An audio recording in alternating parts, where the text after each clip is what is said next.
So, the translations are out for My Hero Academia, manga chapter 344, and let's just say that we finally get a larger scope of the plan of the heroes, and we're going to see whether or not it succeeds. But first, right after this.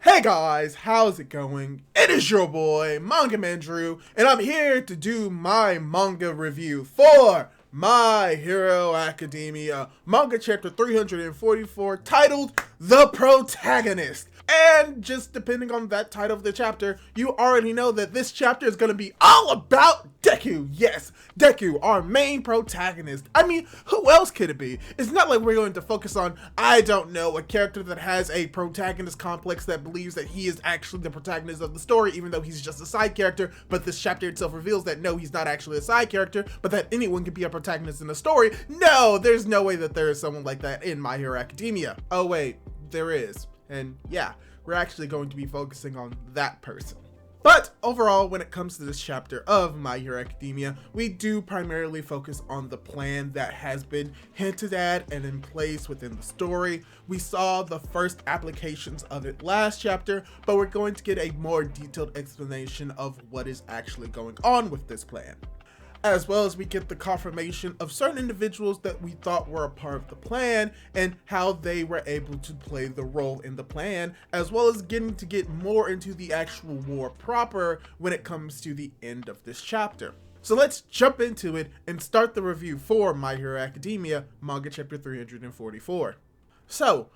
pretty much this first part of the chapter pretty much goes over the plan, or goes over parts of the plan that we as the readers do not know, but the students themselves are learning at this moment. This information specifically is coming from the moment where both All Might and Tsukachi are meeting with the students after their patrol, and their plan pretty much sums up as what they are doing is giving All for One a false sense of security, that they're going to make him think that everything is going his way, when in actuality, it's all going to be a ploy to entrap him eventually. And how for them to give him this false sense of security, they have to involve Aoyama in one way or another, which is sort of kind of the plan of Aizawa, how he was going to use Aoyama to try and trick All for One. And everyone in the class is excited about this because it means that Aoyama is going to be coming back, but an issue has popped up when it comes to All for One and his potential way being able to determine if someone is lying. Because Momo brings us up that All for One has to have a way to discern if someone is lying, because if he did not, then there would be no reason for Aoyama's parents to fear lying to him. So they have to come up with a way that is able to trick All for One by lying to him without him catching on, and to have that false sense of security. And that is where the reveal of Shinso comes in, because this is something that we kind of expected, or we kind of saw when it came to Aoyama's mother with the whited out eyes, and how that is an indication of Shinso using his brainwashing. And it is revealed that he does use his brainwashing on both Aoyama and his mother, but it is also revealed that he has been doing training behind the scenes so that he is capable of brain controlling someone and also giving them the ability to speak under his own command. Now, we do not necessarily see that training itself, but you can heavily imply that he has been training with his quirk ever since joint training, as this is most likely the case when it comes to Shinso's character and how he wants to be a hero, and how he says in this chapter he knew that he would need to be training more if he was going to be put in the hero class in April. So obviously many of the students are excited about this. They're getting very pumped. A lot of the members of Class 1A are very excited to see Shinso being a part of the hero course, and they even bring up a explanation for why he's able to participate, and it's because you have a member of the Public Hero Safety Commission giving him the ability to act as a hero, even though he doesn't have his provisional hero license by Mara Yokurama. And it's going to be this guy. Yeah, the sleepy, droopy eye guy. He's apparently in charge of the Hero Commission right now, which pretty much confirms that the lady is dead, so big sad. So, the plan that they had was able to trick All for One using Shinso, but a second problem arises. And that issue is, how can they sneak up against All for One if All for One has the ability to determine where the heroes are at all times because of search? And they have an explanation for this, and it is the second reveal that we get in this chapter, and it's that Monoma was able to use Kurogiri's quirk to warp all of the heroes in at the same time without All For One knowing. And this is confirmation that we got last chapter, but we're getting a little bit more explanation for it in this chapter via the flashback that takes up most of this chapter. As you have Aizawa explaining some new information about his quirk and how he may not be able to be of help in the war because he has lost the eye, and how it makes his erasure almost near impossible to use, and not impossible, and that's something interesting. But it also tackles what Monoma has been going throughout this entire story about how he has a quirk and has been told that his quirk cannot be used for heroism and that he is just a side character, tying into the theme of this chapter, which is that even though that may have been the case, it's not going to matter because he, along with Shinso, are going to be crucial parts of this plan, and that it will no longer make him a side character, or that he was never a side character, but that he is the protagonist, tying into the name of this chapter, as we see that Monoma has spent the past 2 days learning and training Kurogiri's quirk just for this moment, where we see a panel of all the heroes coming out of the warp gate. So yeah,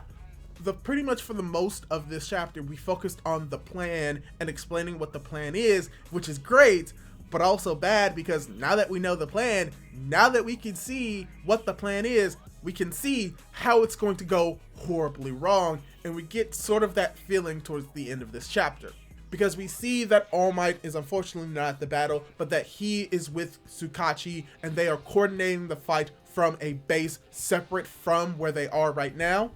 And how we even have the villains beginning to take action via Dabi, and something interesting is that as Dabi jumps in front, Shigaraki is about to touch the ground and potentially use his DK quirk on the heroes, but he stops and hesitates because he doesn't want to hurt Dabi, showing that he still cares and has a connection with his villain friends, and that Dabi is just a crazed lunatic that doesn't listen to anyone, as when he jumps in to try and incinerate everyone, including Endeavor, Shoto is able to jump in with his ice and block the attack. And this is a big explosion of fire and ice, just showing how powerful both Toya, Dabi, and Shoto Todoroki is, as Shoto comes in saying like, yeah, I'm not gonna let you do whatever you want, brother. So it just shows how powerful Shoto is at this moment, as well as showing that the other UA students are actually going to be participating in this battle, that they are going to be actually fighting, and that they won't be relegated to the sidelines. And as we approach the end of this chapter, you have All For One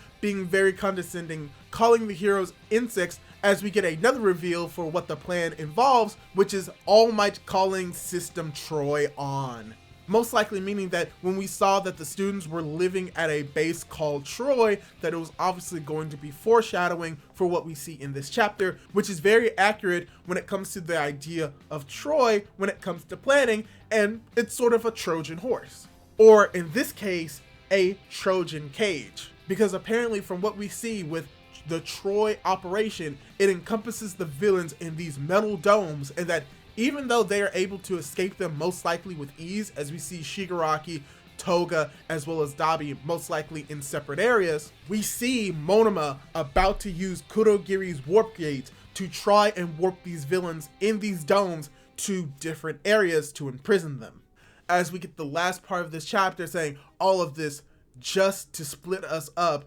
did it work? So the implication is that the plan is going off without a hitch, that they're going to eventually separate the villains, and that the villains are going to have multiple one-on-one fights, sorta kinda, or multiple group fights in multiple areas, which is the main plan for the heroes, as we saw a few chapters ago. But the issue is going to be, is this going to work? And we're just gonna have to wait to see and find out. Because me personally, I don't think that that may be the case, or at least not the case for everyone, as we saw during USJ, where yes, they were able to separate some of the heroes, but not all of the heroes. And most likely in this case, they're going to separate some of the villains, but not all of them. But at the very least, they may separate All For One and Shigaraki, which is their main objective. But yeah, overall, I really enjoyed this chapter of My Hero Academia, where we got to see the plan coming into fruition, we got to see more involvement of Monoma and Shinso, as well as we're once again getting more into the actual war itself,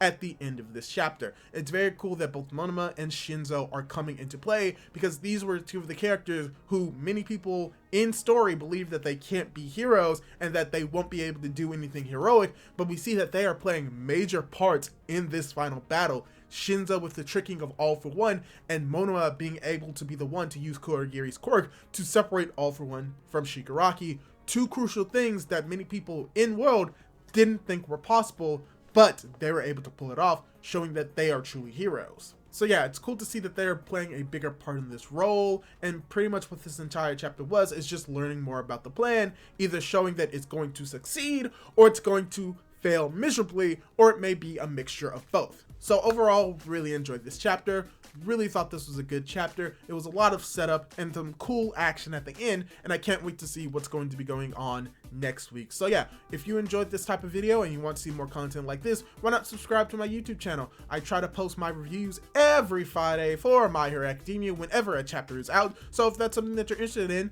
leave a like on this video, subscribe, leave a comment down below on what you thought of the chapter, do all that cool jazz, and hopefully I'll be able to catch you in my next video. Goodbye!